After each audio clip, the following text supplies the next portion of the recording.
That's cute. Don is sacrificing himself for Debbie's benefit. They are Yes, he is. two peas in a pod over there. 2 peas in a pod. 2 peas in a pod. Hey, we're going to be talking about some good stuff today, and it's going to seem weird. It's going to take us a little while to get around to the good stuff, but we'll get there. You'll see it coming as we get going. So we are in chapter 32. And I had an interesting conversation with some family this week, and oh, that's odd, isn't it? That was not in front of me before. Maybe Julia set it down. What? The dragon. Yeah. I looked up. She looked up and saw a dragon on I'm her. the dragon keeper now. So I was with some family, and I was telling them about how much I've been enjoying what I'm learning in Genesis, and I learned some stuff this time that I didn't know about either. That, you know, it's just like all of a sudden things go, oh yeah, I didn't even, you know, consider that. And she said to me that she doesn't believe that the Old Testament is necessarily all literal, that a lot of it is just like you know, stories that we can learn from, stories that God, a family member, that said these are stories that we can learn from, that God gave us to learn lessons from, but they aren't necessarily literal. I've read that before too, that on a commentary, and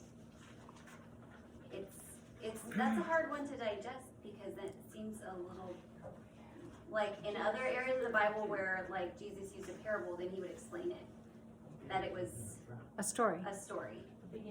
And so to think that the stories of what we think of as being real individuals as being fictional, well then where's the explanation there?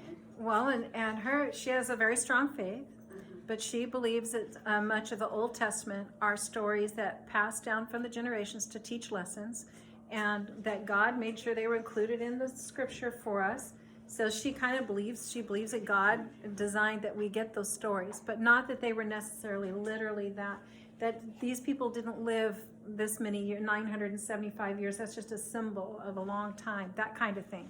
So what I wanted to let you know is that there's a lot of people who think that way. In fact, that's if you have a Catholic background, or many of the religious systems that come off of Catholicism have a similar kind of concept. There's a basic idea about, so that's not mine. So I thought I should let you know, especially if you have a Catholic background, or if you have maybe in your family or in your past, you have always thought of them as not being literal. There are a lot of people who believe that. I don't.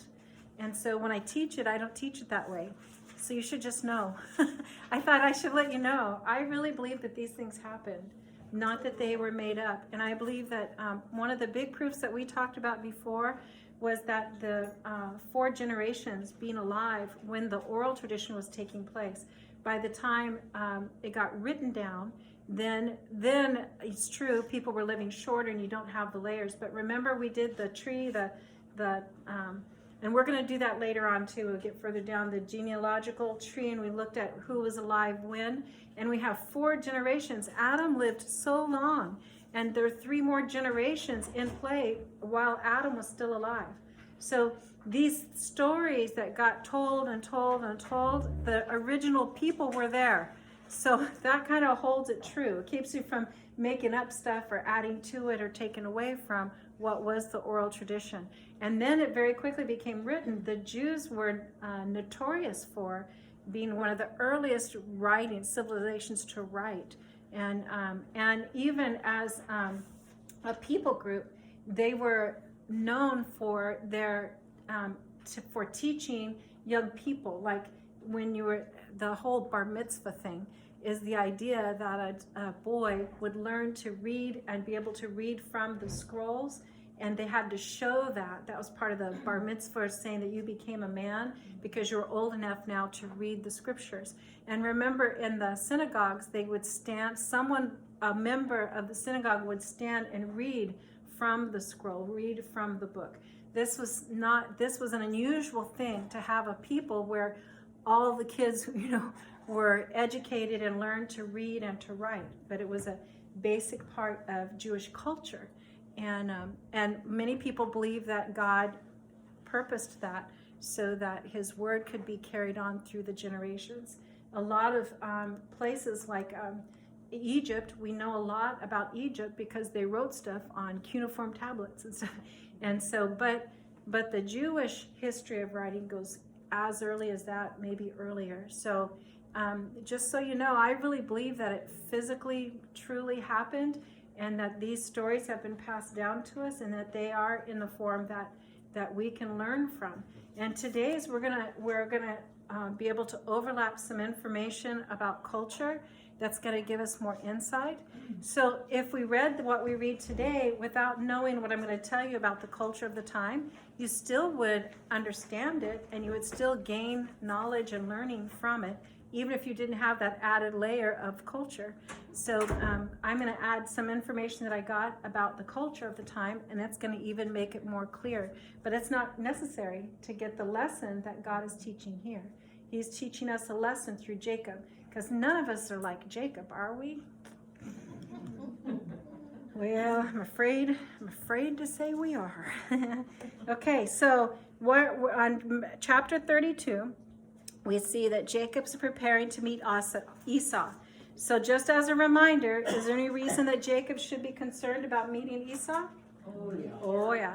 What was the problem with Esau? Somebody remind us. He Stole his stole his blessing. birthright and the blessing. And there was a hit out on Jacob. And yes, and they sent him, what was Rachel's, I keep getting their names wrong, Rachel's? Was his mom? No, Rebecca? Rebecca. What was her reason to send him back to Uncle Laban? Because there's You know, the wife. To of get a Esau. wife instead of one of these Canaanite wives. Like who had Canaanite wives? Esau. Esau, 2 of them in fact, and a Yeah. third after she made her little statement. He went and got another one just to show her. Yeah. You remember the family dynamics now? So now he's coming back, and he's coming back out of joy because he's had such a good time with Uncle Laban. Not quite, right? And right at the end here, remember we read that blessing? You know, may the Lord keep watch between you and me when we are away from each other. But we understood the real meaning of that blessing. You can hear it more clearly in verse 51 of chapter 31. Laban said to Jacob, "Here is the heap, and here is this pillar. I have set up between you and me. This heap is a witness, and this pillar is a witness, that I will not go past this heap to your side to harm you, and that you will not go past this heap and pillar to my side to harm me. May the God of Abraham and the God of Nahor, the God of their father, judge between us." In other words, this is that God's going to be watching my back to make sure you don't come and get me. That's the way they left one another. So he's pretty much closed the back door, wouldn't you say? He's going to have to move forward. He's going to have to go to the next place. Where? Who's there? Esau. He left that place how many years ago? About 20 years ago. So remember, what goes around comes around. So Jacob is a heel grabber. He deceived his father, he deceived his brother, and his uncle. And now he's beginning to get to where he's going to have to face up to some of this. Genesis 32, verse 1. Jacob also went on his way, and the angels of God met him. When Jacob saw them, he said, "This is the camp of God." So he named that place Mahanaim. So why would the angels come to meet him? What is the meaning of that?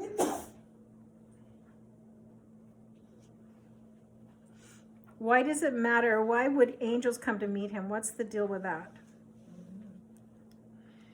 Is Jacob leaving?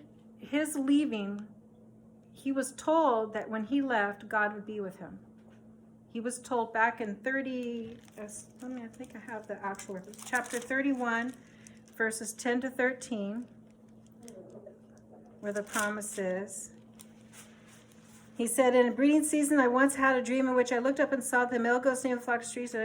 Verse 11, "The angel of God said to me in the dream, 'Jacob,' I answered, 'Here I am.' And he said, 'Look up and see that all the male goats made of the flock are streaked, speckled or spotted, For I have seen all that Laban has been doing to you. I am the God of Bethel, where you appointed a pillar and where you made a vow to me.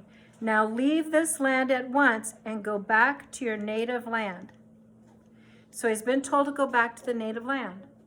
So the angels are proof that he's doing the right thing. He's going back to his native land. He's now cut loose from Laban, and he's going forward into this land toward Esau. So that's God's like affirmation that yes, you're in the right way, you're going the right way. How long do you think that'll last? Not very many verses. Okay, verse 3. Jacob sent messengers ahead of him to, we're in chapter 32, verse 3.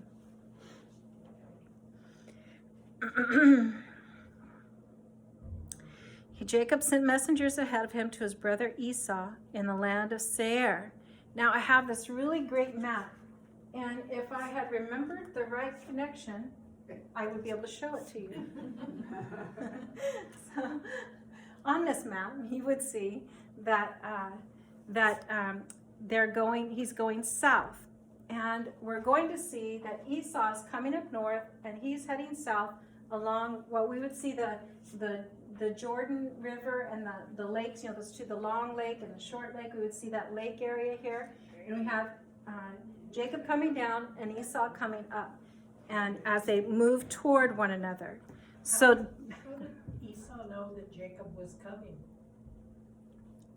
right here in verse 3, it's going to tell us, Jacob sent messengers ahead of him to his brother Esau Okay. in the land of Seir, the country of Edom. Notice he's telling Esau he's coming. He probably got the confidence to do that from seeing those angels, because it's a scary thing for him to be facing off Esau. But he's being strategic about his encounter with Esau. He's not coming in secretly. He's not just going to come marching down into the land. He's following the custom way that you come in as a friend, not as an enemy. If he came in without announcing that he was coming, it'd be like you're coming like an enemy, right? But he's coming like family to let them know we're coming down, right? Verse 4, he instructed them, this is what you are to say to my master, Esau. Your servant, Jacob, says, I have been staying with Laban and have remained there till now. I have cattle and donkeys, sheep and goats, men servants and maidservants. Now I am sending this message to my Lord that I may find favor in your eyes. He's just being very polite. Just want to let you know, I've been visiting up here with Laban, and now I'm going to be coming back. It's been 20 years. And, we're coming back, and I have lots of cattle and stuff like that, So it sounds like he's moving down with all of his stuff. On the other hand, in verse 6, when the messengers returned to Jacob, they said, we went to your brother Esau, and now he is coming to meet you, and 400 men with him. No, not the goats and the sheep and the camel. 400 men are coming. Verse 7, in great fear and distress, Jacob divided the people who were with him into two groups, and the flocks and the herds and camels as well. He thought, if Esau comes and attacks one group, the other group that is left will escape. So he gets it. He's in trouble. He can see that this is going to be a problem. Then Jacob prayed, O God of my father Abraham, God of my father Isaac, O Lord, who said to me, in other words, you told me, this is what he's saying to God. He's saying, oh God, let's say it this way. Oh God, Father, my father Abraham, God of my father Isaac, we go way back. Oh Lord, who said to me, you told me to go back to your country and your relatives, and I will make you prosper. Wait a minute. Did God say that? Did he said, I will make you prosper? That's not what he said. He did not say that. But Jacob's trying to get his way, right? Trying to make it happen. I am unworthy of all the kindness and faithfulness you have shown your servant. I had only my staff when I crossed this Jordan, but now I have become two groups. Save me, I pray, from the hand of my brother Esau, for I am afraid. He will come and attack me, and also the mothers with their children. I mean, it's one thing to attack him, but the mothers and their children, the babies. But you have said, I will surely make you prosper and will make your descendants like the sand of the sea, which cannot be counted. He didn't tell him he prospered, but he did tell him that his descendants. That's right. And that has to do with the birthright that he got from Abraham, right? So he's claiming that birthright. Yeah. Hilarious, right? Okay, let me make sure. Notice that Jacob calls Esau Lord with a small l and himself servant. Although he had tricked him out of the birthright, he's trying to find favor. And he's traveling south down the King's Highway, and he has to go through Edom to get to the land the father left him. So on this picture of the two lakes, the Dead Sea and all there's Salt Sea on here, and then he's coming down this way, and all across this area is Edom. So the area where the desert area where his father had been was down here. So you kind of have to go through Edom to get there. And it's been 20 years. Esau's been doing his thing down there.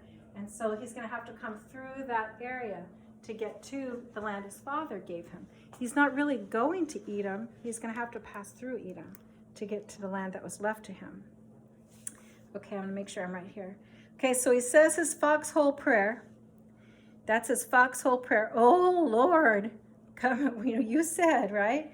And has Jacob been in this kind of a problem before? In this kind of a foxhole, in this kind of a problem, a time of worry or stress? When he was fleeing, wasn't it? When what? When he was fleeing and saw the ladder come down.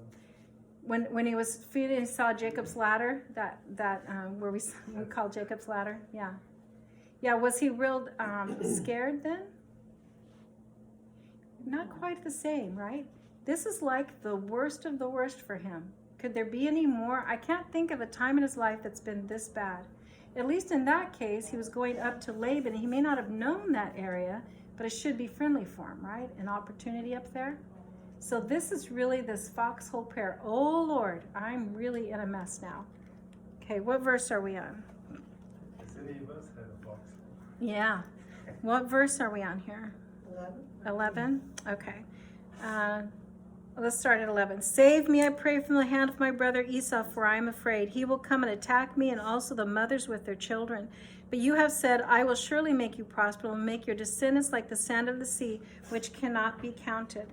He spent the night there, and from what he had with him, he selected a gift for his brother Esau.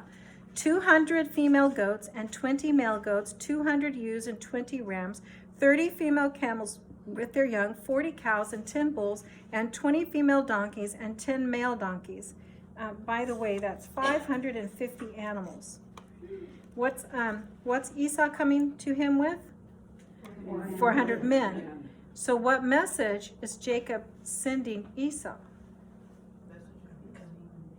Yeah. And I got lots of booty in case you want to steal this stuff instead of killing me, right? It's got lots of stuff. Unlike him, unlike Esau, who's coming with 400 men, that seems ominous, doesn't it? So he's doing the opposite. He's sending all these things to show that he's a peaceful person, a prosperous, peaceful person.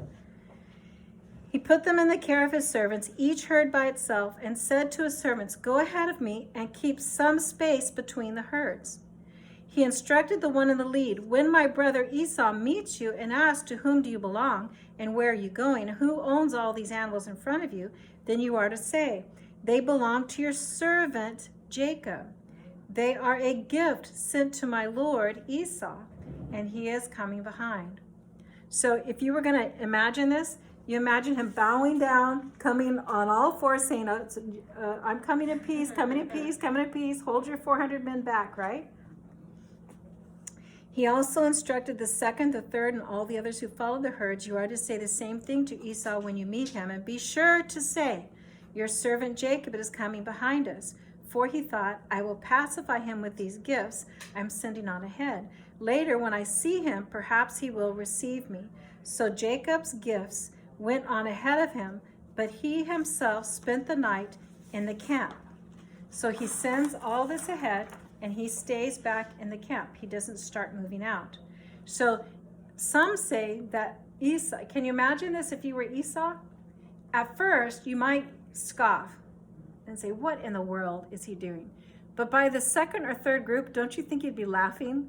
You'd be saying, what? This is goofy, you know, because you're all ready to do battle. You got your 400 men, you're ready to go, and then you keep getting these gifts coming ahead to you. So that night, Jacob got up and took his 2 wives, his 2 maidservants, and his 11 sons, and crossed the ford of the Jabbok River. Okay, so if you look at my map up here, this is that north-south passage. He's coming south, and the troops of Esau is coming north. Going right across here is the Jabbok River. And this is a picture of it right here, this little picture. It looks like a little stream, a little shallow stream. It's the Jabbok River, and it goes east and west. And so it says that he crossed over that. So that's where he is. He's crossed over with all of them. And then in verse 24, in verse 23, after he had sent them across the stream, so he sends them south across the stream toward Esau. Esau's coming from there, right? So they go across through. And then where does he go? He stays. So Esau's coming up. He sends his family here, and he stays up here. He's actually put his family now in front of him. Just in case you thought he was going to be noble. Yeah. Yeah. Okay, what verse am I at? 24. 24, thank you. Leah first. Just wait. So Jacob was left alone, and a man wrestled with him till daybreak. When the man saw that he could not overpower him, he touched the socket of Jacob's hip, so that his hip was wrenched as he wrestled with the man. Then the man said, "Let me go, for it is daybreak." But Jacob replied, "I will not let you go unless you bless me." The man asked him, "What is your name?" Jacob. What does Jacob mean? Crooked, deceiver. He answered. Then the man said, "Your name will no longer be Jacob, but Israel." This is the first time we see him being called Israel. And what does Israel mean? One who struggles with God. One who struggles with God. It says, "But Israel, because you have struggled with God and with men and have overcome." So is that a bad thing or a good thing? Is it good that he was called Israel or bad? Is it good that he was called Jacob or bad? Is one name bad or good?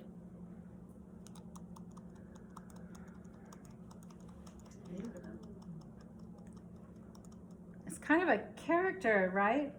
Yeah.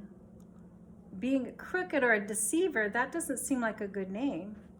But it wasn't meant to be a negative thing. It was because he struggled in the womb with Esau, right? And it would be almost like just like a hint that he was someone that grabbed a hold of the heel of the other one. It wasn't like meant to be a negative thing, but he fulfilled it by being so tricky, so crafty and everything, kind of beguiling, right?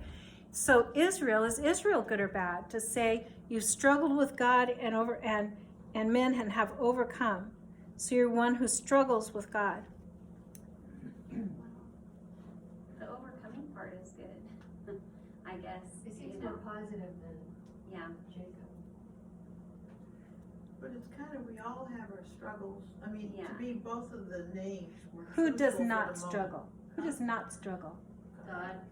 Oh, okay. But I mean, as a person, if you're struggling, then you're looking to be more like God. You're working out your salvation. You're learning to be the person you're supposed to be. If you're not struggling, You're not They're there. stagnating. The Holy Spirit's not Yeah. working on you then. Yeah. unless you're perfect, which, Debbie may be, but I know for me, right? None of us are perfect. None of us have everything going the way we should go. We all have been affected by sin, just like Jacob.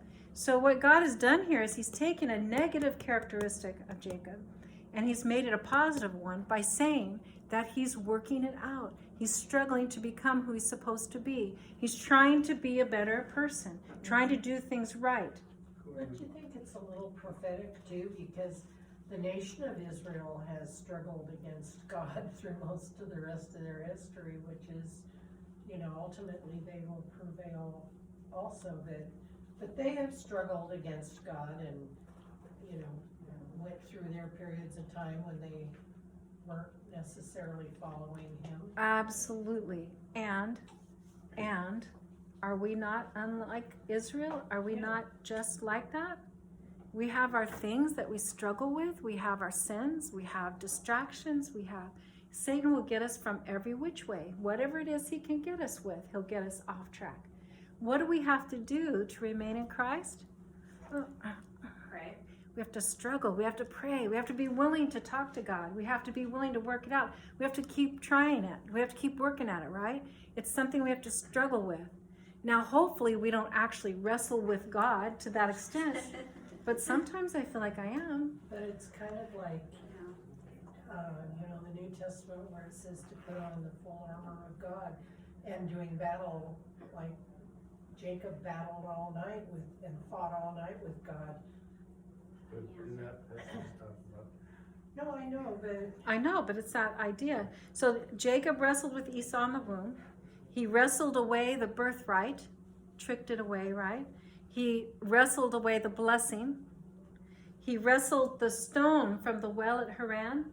When he went to Haran, he was going to be the big guy and wrestled that stone off of the well to, look strong for the girl coming up, right?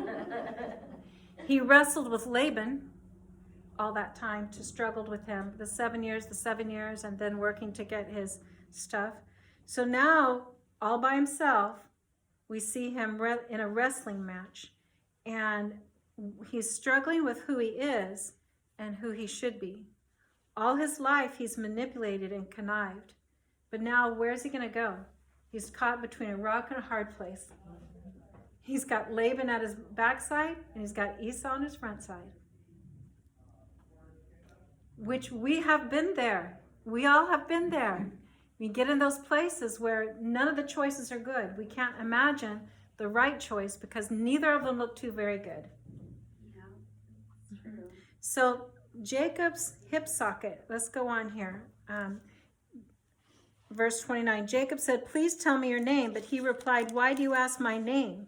Then he blessed him there. So Jacob called the place Peniel, saying, "It is because I saw God face to face, and yet my life was spared." The sun rose above him as he passed Peniel, and he was limping because of his hip. Therefore, to this day, the Israelites do not eat the tendon attached to the socket of the hip, because the socket of Jacob's hip was touched near the tendon. So did this really happen, or was this a dream?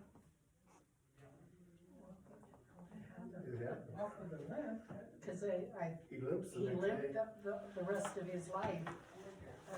But maybe it's just because he was wailing around on the rocks out there. Yes, it was a dream and it was real. Yes. God often speaks through dreams. Have you ever had really real dreams?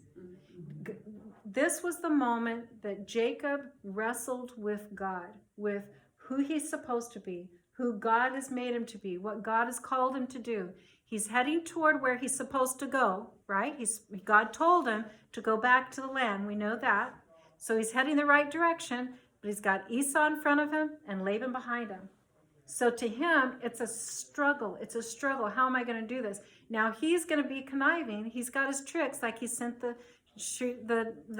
flocks up ahead with the message. He's using all of his means to make it happen right. But he knows he's between a rock and a hard spot. This is true for us. We accept Christ, but we don't immediately change all of our behaviors. He also, just my thought is that he needed to be alone. This was the struggle he had to do by himself. Absolutely. Who we are changes, and Jacob is changing. He's not going to be perfect. As we go through the scripture now, from now on, we'll see that at times he's called Israel and at times he's called Jacob. And he's called Jacob when he's being a stinker, kind of a liar, twister kind of thing. And he's called Israel when he's more the patriarch. Not that he's not crafty and smart about what he's doing, but when he's doing it kind of on the up and up, he's called Israel. So we see this change of name. So we really need that. I wish we had a new name after we got baptized. And then we'd say, Right. Right. Be a Julia. Be a Julia. Right. Wouldn't it be great if we had two names? You know, a new name once we accept Christ, so that we could really get a new identity, because we are gaining a new identity, but it's not like that. It's not like that. Brianna? The story that I remember most is the story about Saul and how he turned into Paul. Good example. I just think it's interesting that a mother would name her kid Deceiver. Well, Call him Deceiver. well, the thing is that it was more, the actual term would be heel grabber. So, and that would be crooked, deceiver. It has those implications. So it'd be like naming your son Tricky. Is Tricky negative? Well, could be, but it also could be kind of cute, you know. I'm trying to think of another one, but But some names are just really negative. So Yes, it they just are. surprised me that. yes.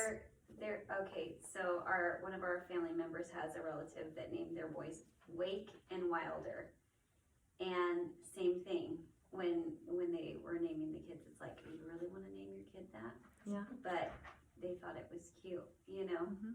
And I think the same thing like about the name Chase. Like what? I mean, there's a lot of names that have that Right. where it could be Mhm. considered negative. Right. You know, or you know, you might see that So living out even- in some way in their life. Even the word Israel, Uh-huh. struggles with God, you could Yeah. consider that negative. Yeah. But Jacob needed to struggle with God. He needed to understand that God was calling him to do this, and he needed to do what God was telling him to do. He wasn't going to do it. He had crossed over the river on the other side and left his family on the south side when Esau's coming. He knows Esau's coming. And where is he? On the other side of the river. He's not facing up to this. So after he struggles, then he has this limp, this permanent limp. So some people say that was God himself came down and had a wrestling match with Jacob. Now, I think that's pretty ridiculous, because of course God, you know, is going to, boom, you're out of here, right? I don't get, that doesn't make any sense to me. But this concept that he was dreaming and struggling with God in the night, struggling with his issues, that does make a lot of sense to me. And that God spoke to him through that. And I guess because I felt that, I don't know if you all have had times when you felt that something was happening the way it shouldn't happen. And I have a specific story, but I don't want to tell it on the record, but I'll tell you after we get off. we'll afterwards. But when you get in a situation, you're going, what is the right choice? What am I supposed to do here? What's the right thing to do? And we all have that, right? So in those situations, that's when we're wrestling with God. And God sees that as a good thing, because what's the alternate? We go on down the evil path, the thing that we know we're not supposed to do. We just go along with it, and we don't even struggle over it. It could be called conscience. Yes, conscience would be a good way to describe. That's what we call our conscience, when we struggle over something because we know it's not right. It's not what we should be doing. That's better than just going along and doing your own thing and going down that path that you know you shouldn't be on. Now, struggle doesn't happen in a minute. The thing with struggle is when you struggle with something, it's time, right? And some of us are struggling with things for a long time. And some of us are left to struggle. I think it's really interesting, Brianna, that you brought up Paul. Did Paul have something he was struggling with? Mm-hmm. He prayed that God would take it away. And what did God say? Grace is sufficient for you. How many people, good Christian people, did Paul kill before he came to saving knowledge of Christ? A lot. Don't you think that Paul struggled with feeling guilty about that? Mm-hmm. I hope so. Mm-hmm. Yeah, I think, my opinion is that certain things are left so that it's almost like we know, yes, I have this vision problem or whatever. Most people think that Paul had a severe vision problem, but that the reason God didn't take it away is because Paul needed to know that he was suffering for the sake of Christ, because he had caused a lot of suffering.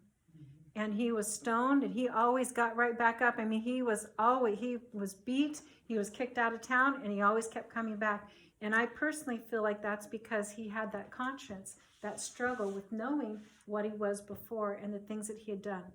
And there's that sense that well, I deserved that. I'm going on, and he goes on again and again.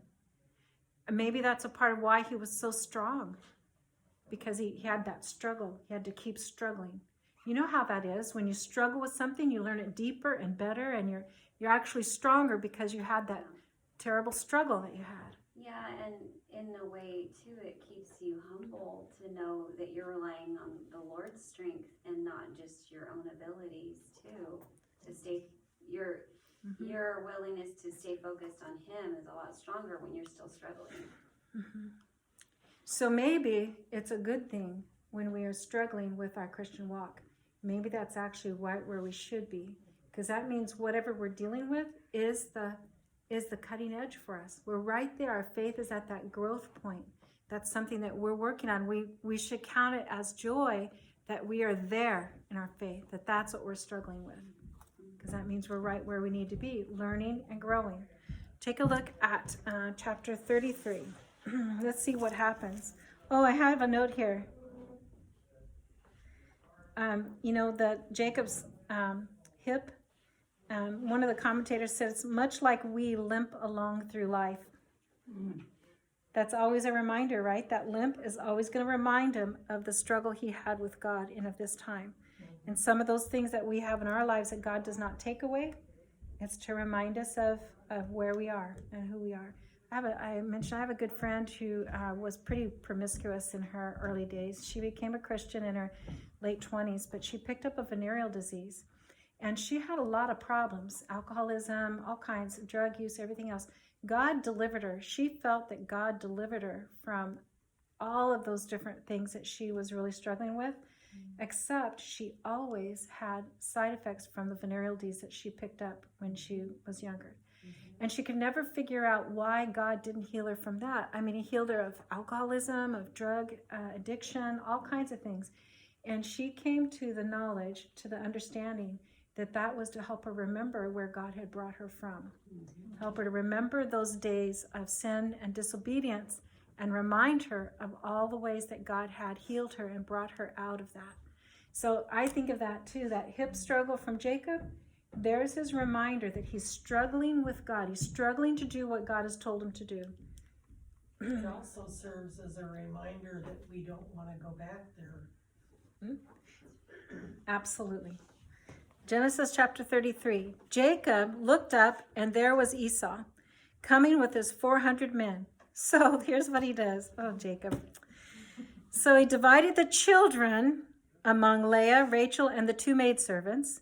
He put the maidservants and their children in front. Leah and her children next, and Rachel and Joseph in the rear. Now remember, there's 11 boys and 1 girl, okay? And Leah has most of the boys. In fact, Jesus was from the tribe of Leah's son. Judah is Leah's son. Who do we always talk about? Joseph and his coat of many colors. That was Rachel's. That was the preferred wife. That was the son. And of course, Joseph had a very important part. He ended up being the one that saved all of the family, right? But Jesus came from the tribe of Judah, which was Leah's son. She was the first wife.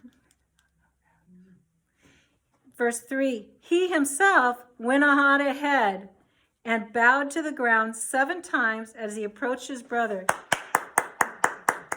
Yay for Jacob. He actually got in front of the maidservants and the Leah and the Rachel. For a minute there, I thought he was sending them all out in front and he's going to walk behind. But no, he actually came to the front.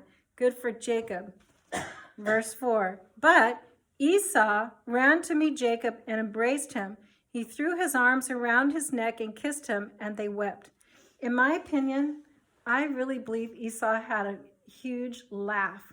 I think he's going, what in the world are you doing? I saw all these animals coming up, and now what is this? What are you doing? Just like, you're so goofy, Verse 5, then Esau looked up and saw the women and children. Who are these with you? He asked over this morning. 9. Jacob answered, they are the children God has graciously given your servant. Now, who gave him the children? Now remember, Jacob is not stupid. He's very conniving. So as we read this, look for what Jacob is setting up. He says, they are the children God has given me, right? So Esau, don't kill us all, because God gave me these children. Then the maidservants and their children approached and bowed down. Now they're doing a big like scene. Oh, that's first this group and bow down. And then next Leah and her children come out and they bow down. And last of all came Joseph and Rachel and they too bowed down. Esau asked, what do you mean by all these droves I met? To find favor in your eyes, my lord, he said. But Esau said, I already have plenty, my brother. Keep what you have for yourself. Now, what are they doing here? Can you hear yes. the brothers? Oh, yeah, I have all this family. Where's your family? Oh, no, you just have 400 men. That's right. Yeah. Right? They're like comparing here. They're competing already. Verse 10. No, please, said Jacob, if I have found favor in your eyes, accept this gift from me. For to see your face is like seeing the face of God. Now that you have received me favorably, please accept the present that was brought to you, for God has been gracious to me, and I have all I need. And because Jacob insisted, Esau accepted it. Now let me give you another way of saying that. When Jacob insists that Esau accept the gifts Jacob sent, that's 550 animals, Esau says, quote, I have plenty, my brother. You should keep what is yours. What's the original battle between Esau and Jacob? The inheritance of the father, right? But Jacob replies, here's Jacob's actual reply, God has been generous to me, and I have everything. It is not the word abundance. The scripture translated here, abundance, is like saying that he had a lot of stuff. But what he's saying is, I have everything. In other words, everything belongs to me. And so I can surely give you these things. So that's the nuance. There's like an implicit reminding of Esau that Jacob has the right of the firstborn along with the father's blessing. So Jacob, in fact, has everything. Verse 12. Then Esau said, let us be on our way. I'll accompany you. But Jacob said to him, my Lord knows that the children are tender, and that I must care for the ewes and the cows that are nursing their young. If they are driven hard, just one day all the animals will die. So let my Lord go on ahead of his servant while I move along slowly at the pace of the droves before me and that of the children till I come to my Lord in Seir. Now Seir is in Edom, where in Esau's land. Esau said, then let me leave some of my men with you. Why do that? Jacob asked. Just let me find favor in the eyes of my Lord. So that day Esau started on his way back to Seir. Jacob, however, went to Succoth, where he built a place for himself and made shelters for his livestock. That is why the place is called Succoth. After Jacob came from Padan Aram, he arrived safely at the city of Shechem in Canaan. Where is he? Shechem in Canaan? Is that where he's supposed to be? Where did God tell him to go? He was supposed to go all the way down to his father's land. He wasn't supposed to go to Seir and Edom. He wasn't supposed to go to the Canaanite lands. What's in Canaan? Those are the descendants of Ham. That's Sodom and Gomorrah. That's all that kind of stuff going on there. And he goes there and he settles there. He gets a tent, he buys land, and he settles there. Not where he's supposed to be. For 100 pieces of silver he bought from the sons of Hamor, the father of Shechem, the plot of ground where he pitched his tent. There he set up an altar and called it El Elohi Israel. This close to her right. Just so close. Isn't that the way we all are? And then what happens in chapter 34 is a result of where he settled. Why did Rebekah send Jacob up to Laban's area? What did she tell her husband? Get a good wife. A good wife, not like Esau, who had the 2 Canaanite wives. And remember what Esau did once he heard that she sent him to get a good wife, not one of the Canaanites? He got a third one. Things are going And bad she here. had said that the Canaanite women, the Canaanite wives made her life miserable. Yes. Well, who did Judah marry? Who to who? Who did Judah marry? What's Oh, I don't know. We haven't got there yet. I haven't got there yet. I know. I barely can keep in my mind these places and names we're on. Yeah. We have. He loses two of his sons because they're not, anyway. Yeah. we'll get there. Well, and we're here now on this next chapter, Dinah. We say it Dinah, D-I-N-A, we say Dinah, but the actual pronunciation is Dinah. So I'm going to try to use the term Dinah. So look at chapter 34. Now Dinah, the daughter of Leah, so that's the last born one. Benjamin hasn't been born yet. Leah had born to Jacob, went out to visit the women of the land. Now, you have to understand that in a patriarchal Near East environment, culture, you don't go out to visit the women of the land. In other words, she was going out to hang out with and see what these women were about because she's curious. What's this deal with the Canaanite women? What's the deal with that? Let's go see what that's all about. Okay, we're going to read a little further here. When Shechem, son of Hamor the Hivite, the ruler of that area, saw her, he took her and violated her. He did not rape her. He did not rape her. Okay, just get it out of your head. He did not rape her. We're going to see that later. It says violated her because it's the Eastern culture that if you have intercourse with somebody, now you're violated. You're now dirty. You're not, and so that's what happened is she went out and fell in love with this young man, and they didn't get the parents' permissions or none of that. They fell in love, and we see later he's staying at her house because in the end, the father, they actually take her from his house. So she's gone to live with this man, and they're not married through the proper channels. So in the Far East culture, that would be the same thing as rape, but it's not rape like we think. It was not a violent thing. She went out going to see what those girls did in Canaan, what they were all about, and she fell in love with a young man while she was there. His heart was drawn to Dinah, daughter of Jacob, and he loved the girl and spoke tenderly to her. And Shechem said to his father Hamor, "Get me this girl as my wife." See, to make it legal, they had to go through the fathers, and they hadn't done that, and that's what made it the violation. When Jacob heard that his daughter Dinah had been defiled, because she's actually living in his house having relations with him, his sons were in the fields with his livestock, so he kept quiet about it until they came home. So what do you think happens when you have 11 older brothers? Then Shechem's father Hamor went out to talk with Jacob. So now these are the two fathers were the ones that should be making the arrangements, right? Now Jacob's sons had come in from the fields as soon as they heard what had happened.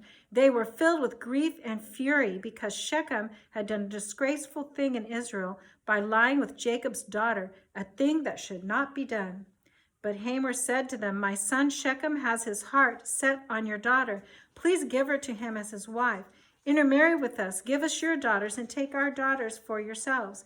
You can settle among us. The land is open to you. Live in it, trade in it, and acquire property in it." Cha-ching. Then Shechem said to Dinah's father and brothers, "Let me find favor in your eyes, and I will give you whatever you ask. Make the price for the bride and the gift I am to bring as great as you like, and I'll pay whatever you ask me. Only give me the girl as my wife." Because their sister Dinah had been defiled, Jacob's sons replied deceitfully. In other words, they're not having any of this, but they're going to have a deception. They spoke to Shechem and his father Hamor. They said to them, "We can't do such a thing. We can't give our sister to a man who is not circumcised." Now, what was circumcision given as? A sign of the covenant, right? So would you just get circumcised so that you can marry people of Israel? No. You get circumcised to show that you are going to follow God's covenant. You're going to follow Yahweh, Jehovah. So they're tricking them. That would be a disgrace to us. We will give our consent to you on one condition only, that you become like us by circumcising all your males.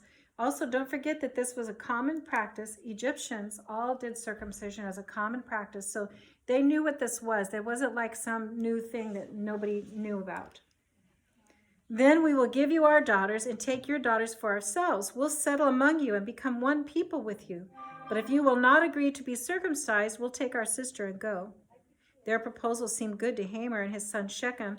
The young man, who was the most honored of all his father's household, lost no time in doing what they said because he was delighted with Jacob's daughter. So Hamor and his son Shechem went to the gate of their city to speak to their fellow townsmen. "These men are friendly toward us," they said. "Let them live in our land and trade in it. The land has plenty of room for them. We can marry their daughters and they can marry ours. But the men will consent to live with us as one people only on the condition that our males be circumcised, and they themselves are. Won't their livestock, their property, and all their animals become ours? So let us give our consent to them, and they will settle among us." All the men who went out of the city gate agreed with Hamor and his son Shechem, and every male in the city was circumcised. 3 days later, while all of them were still in pain, 2 of Jacob's sons, Simeon and Levi, Dinah's brothers, took their swords and attacked the unsuspecting city, killing every male. They put Hamor and his son Shechem to the sword and took Dinah from Shechem's house and left. Okay, before we pass this by, keep in mind that the tribe of Levi is going to be, years later, is going to be the tribe of the priests. That's where the priests are going to come from, the tribe of Levi. When we get to that place where there's this incident that happens, that Levi's tribe does this really noble thing, we'll go back to this to see how they made up for this what they did evil here.